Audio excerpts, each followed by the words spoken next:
it might splash. Like drip, hype in my bag, know it's legit. Getting the cash, making the grip, count up and add, nothing get missed. Oh my goodness, 50-piece.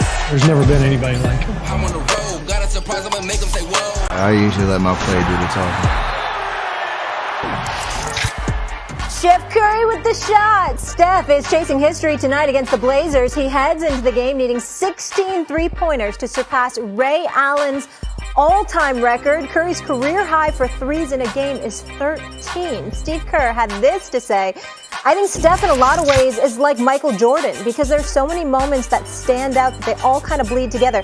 Maybe that's the true sign of greatness. Okay, Marcus Spears, interesting question here. Who is the more accurate comparison to MJ? LeBron. It's LeBron. And it's LeBron because when we think of Michael Jordan, we think generation. We think something that we've never seen before. And I know you can attribute that to Steph Curry's shooting ability. But outside of that, when you look at LeBron James and what he's done over the course of his career, let me remind everybody. LeBron James entered the NBA at 18 years old and went to a city that he was from, went to a state that he was from, and was asked to be the face of the franchise day one walking into the building.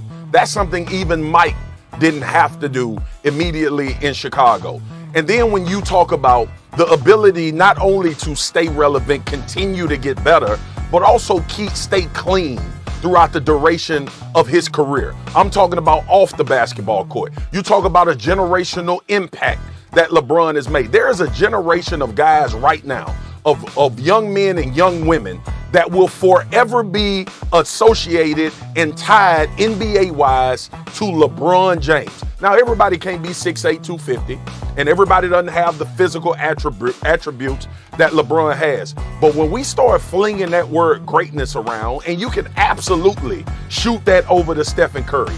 I've heard Stephen A. sit here and say he's number 2 ever to play in the NBA behind Michael Jordan because that's Stephen A's list. And he deserves to be on the Mount Rushmore of NBA players. Now, let me remind everybody the Mount Rushmore of NBA players. In order to put LeBron on there, you got to take somebody off. So who is it? Kareem?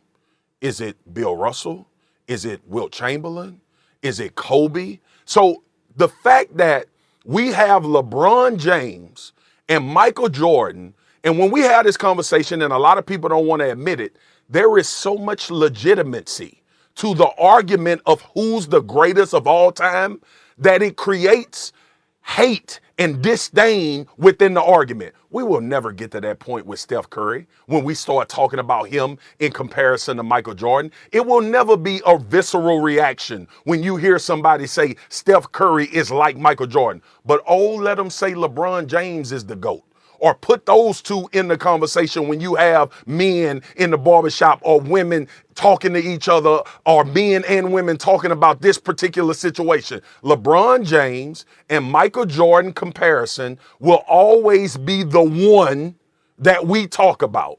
Outside of that, there is no more to talk about when it comes to more like Michael Jordan. And the only reason we have the reaction when it comes to LeBron is because he's done and reached feats that we've seen Michael Jordan do and never thought we would see anyone else be capable of reaching. You're wrong.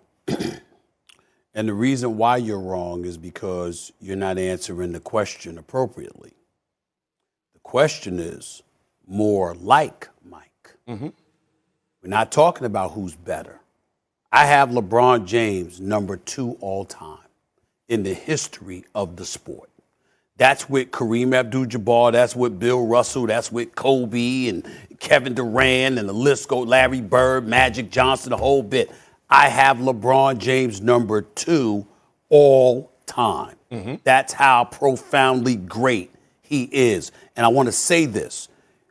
We got to call it like we see it. So when I'm critical of something that I see, I'm critical of what I see in that moment. But let me be very, very clear. As a man that's on the national airwaves every day, we going to miss LeBron when he's gone. This man has been an absolute treasure to the world of sports, and particularly the NBA, the professionalism, the dedication, the commitment to his conditioning, et cetera, his consistent level of greatness. I'm not casting any aspersions on this brother. I admire and respect the living hell out of him, even when I got to be critical of him. I know who I'm talking about. He's that profoundly great. Mad love and respect for him, and we will miss him when he's gone. But part of the reason he ain't number one is because he was never like Mike. He was never a killer. And that's where I'm going with all of this. Not just there, but that's where my starting point is. LeBron James had to mature up to that point. For the first several years of his career, there were times where we looked at him and we said he's scared to take those shots because he don't want to go to the foul line, because he was scared to go to the free throw line. Wasn't scared to take a jump shot. Wasn't scared to go one-on-one with anybody. Wasn't scared of any particular opponent. He had his own head issues inside his head. Getting to that free throw line, he didn't want that kind of smoke. And that's the one ailment to his career earlier on. And then when he lost in the playoffs to the Dallas Mavericks, when you got Jason Terry guarding you, for crying out loud, and you ain't taking advantage, and you go not one, not two, but 3 consecutive fourth quarters basically doing nothing. When y'all lost that NBA Finals, you got to take that into consideration. When you had to go to Miami to join with D. Wade and Bosh and Pat Riley to learn how to win, all of those things are things that you throw into the equation. Here's where Steph Curry is more like, not better, but more like MJ. Steph Curry is the greatest shooter God ever created. We applaud dudes that shoot 40% from three-point range a season. Do you know that Steph Curry has done that every single season he has played? The only season he didn't do it was the season he only played 5 games due to injury. Okay? 5 games. That was it. Other than that, Steph Curry has shot better than 40% from three-point range every single year of his entire career. He is a career 41.8% three-point shooter. He's a career 24-point per game scorer. He's a 2-time league MVP. He's a 3-time champion. He went to 5 straight NBA Finals. And I know what LeBron did playing in the Eastern Conference, but Steph Curry has been that dude at 6'3", with unbelievable, incomparable range. And this is a guy, when you thought about going up against MJ, Swagoo, you were scared to death on how to defend him, okay? Steph Curry has you scared the second he goes past half court. The second he steps past half court, you're scared. And so what happens is that spreads the defense, and it makes every defense vulnerable to all the ancillary parts around Steph Curry, because you're opening up shots for the Jordan Pooles and the Toscano Andersons and the Gary Payton IIs, and the list goes on and on and on. As great as LeBron is and was and will forever be, that kind of impact. He's had a profound impact on the game, but not that. Not a point. Not when you had to be scared of him, man, from the moment he stepped past half court. Come on, don't do that. Don't do that, because I know what's happening with Stephen Curry right now. I see what's happening. I understand that he's shooting at a high clip. No, I'm just talking about right now, because I think that's what he's been doing. About. But it sounds to me that you dismissive of LeBron James by saying that about Stephen Curry. No, when we talk about moments, Stephen A., why you think Steph wanted KD in Golden State? Say what? Why do you think Steph Curry wanted KD in Golden State? Oh, to beat LeBron James? To beat LeBron and because of the profound. Go ahead. Whoa. LeBron, and listen, we might have issues with the head case that Kyrie Irving is. We ain't got no issues with his game. It's Kyrie Irving. Kyrie played with LeBron. LeBron didn't have no one.